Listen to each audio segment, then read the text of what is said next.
제가 앞서서 이제 발제 강의를 할 때에도 이제 말씀을 드리긴 했는데요.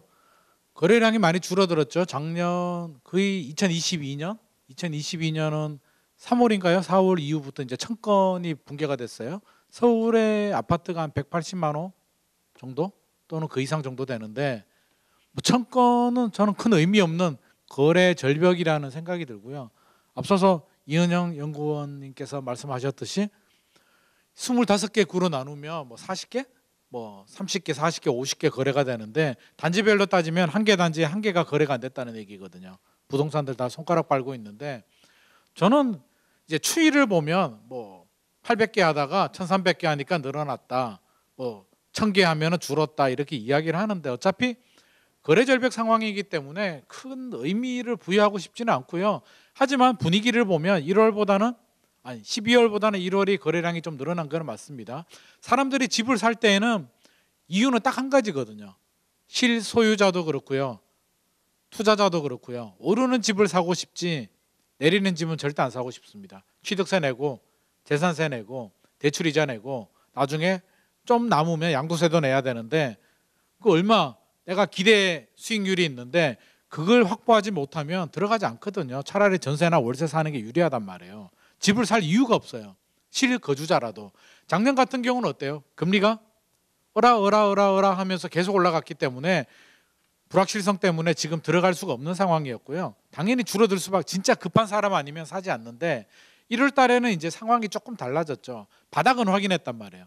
정부에서 1.3 대책이 나오고 생각보다 과감한 규제 완화로 1차 바닥을 확인했기 때문에 이 정도면 들어가면 내가 손해를 보지 않겠다라는 수요자들이 판단이 되었기 때문에 1월 달에 거래가 좀 됐고 이재문 소장님 말씀하신 것처럼 특례 보금자리라든지 살만한 그러니까 우리가 집을 살 때는 구매 욕구하고 구매 능력하고 두 가지를 봐야 되는데요.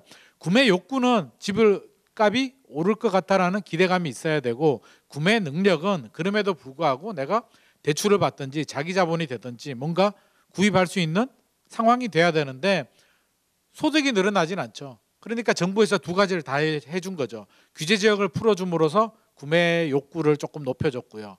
특례 보금자리 같은 걸 만들어줘가지고 구매 능력도 소폭 상향 조정을 해줬기 때문에 기다리던 분들이 이 정도면 내 요구 수익률을 충족시켜 줄 만하다라는 판단 하에서 들어갔는데 문제는 뭐냐면 집주인들이 또 가만히 있지는 않죠.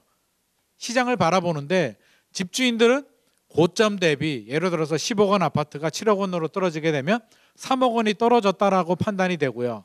매수자들은 무슨 소리야.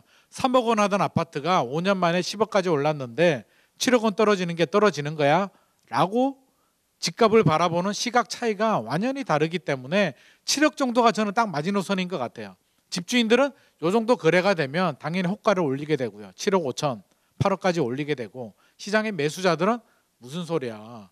나는 8억까지 올라가게 되면 지금 불확실성이 여전히 존재하고 있잖아요. 금리가 아직 인상이 끝나지도 않았고요. 금리는 세 가지 포인트로 봐야 되는데 금리 인상이 언제까지 지속이 될 것인가. 두 번째, 인상된 금리가 그러니까 고점에 있는 금리가 얼마나 유지가 될 것인가. 세 번째, 인하가 됐을 때 얼마나 빨리 인하될 것인가.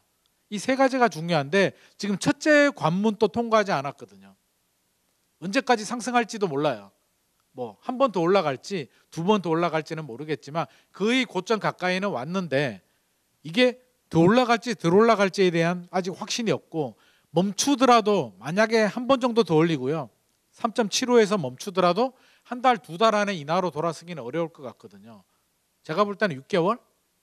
최소 6개월 정도는 지켜볼 것 같고요. 길면은 1년까지도 지켜볼 수가 있는데 그러면 6개월 정도는 가장 높은 수준의 금리를 유지한단 말이에요.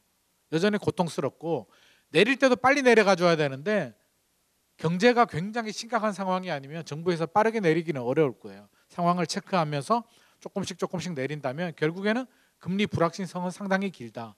그리고 한번 떨어진 전세가 이제 거래는 늘어나는데 과거하고 다른 게 뭐냐면 2+2가 됐단 말이에요. 계약갱신 청구. 한번 내려간 전세가 다시 빠르게 올라가기에는 시간이 필요해요. 한번 내려가면 세입자 입장에서는 전세 가격이 오르면 무조건 계약갱신 청구를 한단 말이에요. 4년 걸리고 주택임대사업자를 많이 등록을 했기 때문에 5% 이내로 못 올려요. 그래서 생각보다 신규 거래에 대해서 이제 가격이 올라가 줘야 되는데 경기도나 인천 같은 경우는 또 물량 자체도 많아요. 그래서 금리도 전세도 빨리 올라가기는 힘들겠다.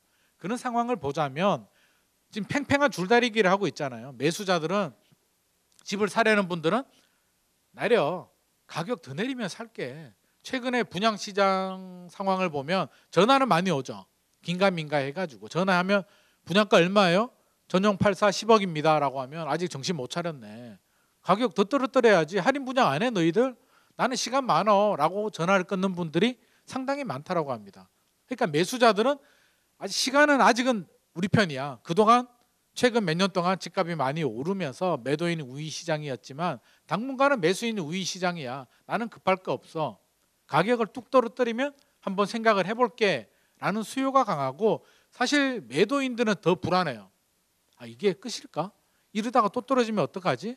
대출이자 부담이 올해 안에 해결이 될까에 대한 여러 가지 복잡한 마음을 가지고 있기 때문에 호가를 올려도 불안해요. 그래서 당분간은 매수자 쪽에 좀 더 무게중심을 두고 있기 때문에 이런 랠리는 좀 지속이 될 수는 있겠지만 쉽게 제가 앞서서 말씀드렸듯이 V자 반등을 하기는 좀 쉽지 않겠다. 여러 가지 상황이. 그래서 우리는 전략은 L자가 1년에서 3년 정도는 갈 수도 있겠다. 보합세가. 그래서 저는 전략 자체가 집을 가지고 계시는 분들이라면 2, 3년 정도는 충분히 대출 이자를 내면서 버티는 전략이 필요할 것 같고요.